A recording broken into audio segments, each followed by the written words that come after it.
নমস্কার, আমি অভি। আপনারা দেখছেন আমার চ্যানেল ডোডোজ গল্প। আর আজ আমি দেখাবো সোয়া মাঞ্চুরিয়ানের রেসিপি। এটা একটা চাইনিজ আইটেম, কিন্তু আদতে যে চাইনিজ আইটেম বর্তমানকালে আমরা খাই, খেতে অভ্যস্ত, সেটা কিন্তু অনেকটাই কলকাতার অবদান। শোনাবো আজকে তার গল্প। তো প্রথমে আমি 3 বাটি সমান সয়া চাংস নিয়েছি, আর 3 বাটির থেকে একটু কম জল নিয়েছি। তার মানে যতটা অ্যামাউন্টের আমি সয়া নিচ্ছি ততটা অ্যামাউন্টেরই বা একটু কম জল নিলাম।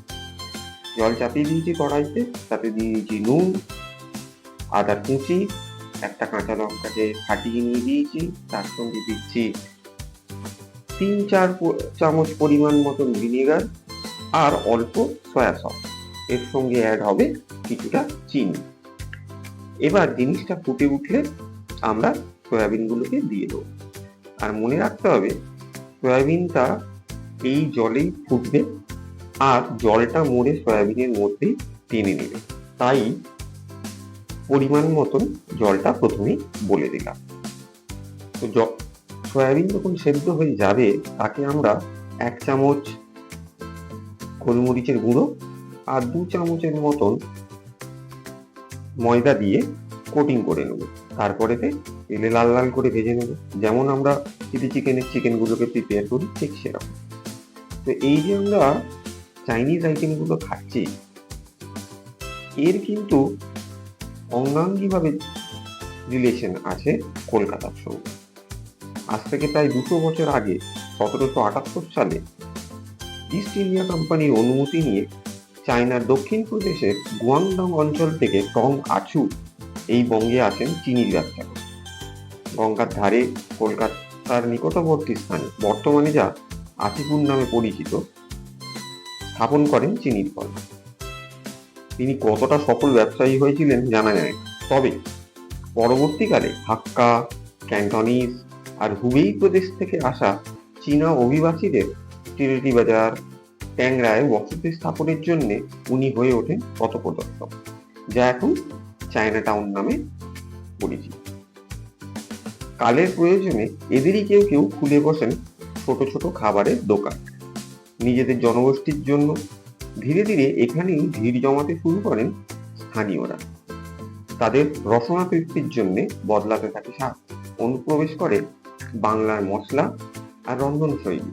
ইতিহাসের পাতার সাথে পাল্টাতে থাকে আদি চীনা খাবার, দেশি মশলা আর রান্নার কৌশলে। এই পরিবর্তিত খাদ্য জিতে নেয় মানুষের মন, হয়ে ওঠে আন্তর্জাতিক। তাহলে আমরা সহজেই অনুমান করতে পারি যে চিনি খাবারটা এসেছিল তার থেকে এখনকারটা অনেকটাই আলাদা। আচ্ছা, তো এটা তৈরি করবার জন্য আমরা নেব কিছু পরিমাণ কুচানো পেঁয়াজ, একটা ছোট মতন বেল পেপার, ধনিয়ার ডাঁটি, ধনিয়া পাতা কুচানো, 6টার মতন কাঁচা লঙ্কা, আর নিয়েছি আদা আর রসুন কুচিয়ে নেওয়া। এবার যে তেলটা বেঁচেছিল তাতে আমরা এই সব কটা জিনিসকেই মোটামুটি একটু ফ্রাই করে নেব। প্রথমেই আমি দিয়ে দিলাম পেঁয়াজগুলোকে, এর সাথে সাথে অন্যান্য সবজিগুলোকে দিয়েও একটু নেড়ে চেড়ে ভালো করে ভেজে নেব। বেশি লাল লাল করার প্রয়োজন নেই, হালকা করে সটে করলেই হবে।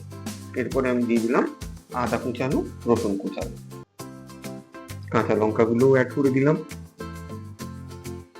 আর এরপরে আমি দেবো যে ধনে পাতার ডাঁটিগুলো কুচিয়ে রেখেছিলাম সেইগুলো। আমি এখানে 2 রকমের ক্যাপসিকাম দিয়েছি, আপনারা চাইলে খালি সবুজ ক্যাপসিকাম দিয়েও করতে পারেন, কোনো অসুবিধা নেই। তো মোটামুটি হালকা করে এটা ফ্রাই করে নেব। একটু লাল লাল রং ধরলেই মনে করবেন যে আমাদের কষানোটা হয়ে গেছে, বা আনাজগুলো বা সবজিগুলোকে আমরা রেডি করে ফেলেছি। তারপরে অ্যাড করতে হবে 2-3 রকমের সস, ভিনেগার, আর যখন নুন দেবেন খেয়াল রাখবেন। এই যে আমি ভিনেগারটা দিয়ে দিলাম। এরপরে দিচ্ছি অল্প পরিমাণ, বেশি দিতে হবে না, সয়া সস, আর এবং এটা ডার্ক সয়া সস। হালকা একটু ফ্রাই করে নেবেন, নাহলে সয়া সসের গন্ধটা থেকে যায়, খুব একটা তখন খেতে ভালো লাগে। এর সঙ্গে চিলি সসও দেওয়া যাবে অল্প করে, তবে ঝালটা আপনাদের মনের মতো। আমি দিচ্ছি এর সঙ্গে 1 চামচ গোলমরিচ ক্রাশ করে রাখাটা। এই টমেটো সসটা একটু বেশি পরিমাণে যাবে, কারণ এটা মাঞ্চুরিয়ান আগেই বলেছি তাই। এর সঙ্গে এই জায়গাতে আমরা অল্প পরিমাণ চিলি সসও দিতে পারি। সবকটা সস দেবার পর একটু নাড়িয়ে চাড়িয়ে নিয়ে পরিমাণ মতো জল দিয়ে দেবেন। আর যখন নুন দেবেন, নুনটা কিন্তু একটু কমের দিকেই দেবেন, কারণ যেসব সসগুলোকে আমরা অ্যাড করছি তার মধ্যে কিন্তু অলরেডি নুন আছে। আমরা কিন্তু যখন সয়াবিনটা সেদ্ধ করেছিলাম তখনও কিন্তু নুন দিয়েছি, অতএব সয়াবিনের মধ্যে অলরেডি কিন্তু নুন ঢুকে আছে, তাই অল্প নুন দিলেই চলে যাবে। আর দিতে হবে 1 চা চামচের মতন চিনি। সবটা ফুটে উঠলে আমরা দিয়ে দেবো সেদ্ধ করে রাখা সয়াবিন চাঙ্কসগুলো। আর মোটামুটি হাই ফ্লেমে এটাকে আমরা ফোটাবো। হালকা করে উল্টে পাল্টে দিতে হবে, আর বেশিক্ষণ লাগবে না, 2-3 মিনিটের মতন ফোটালেই হবে, যাতে করে মশলাগুলো সয়াবিনের মধ্যে ঢুকে যায়। শেষে আমরা কর্নফ্লাওয়ার গুলে এর ঘনত্বটাকে গাঢ়ত্বটাকে বাড়ানোর জন্য দিয়ে দিলাম। আর মোটামুটি গাঢ় হয়ে আসলেই আমাদের কিন্তু সয়াবিন মাঞ্চুরিয়ান রেডি। পরিশেষে কুচানো ধনেপাতা দিয়ে দিলাম গার্নিশিং এর জন্য। আর এরপরেতে আমরা ডিশ আউট করতে পারি। এটা কিন্তু প্লেন রুটি দিয়ে বা ফ্রাইড রাইস দিয়ে, এমনকি চাউমিন দিয়েও খেতে খুব ভালো লাগে। সবসময় যে চিকেন মাটন খেতে হবে তা নয়, এক আধ দিন নিরামিষ হলেও ভালো লাগে, যদিও পেঁয়াজ রসুন দেওয়া। সঙ্গে থাকবেন, ধন্যবাদ।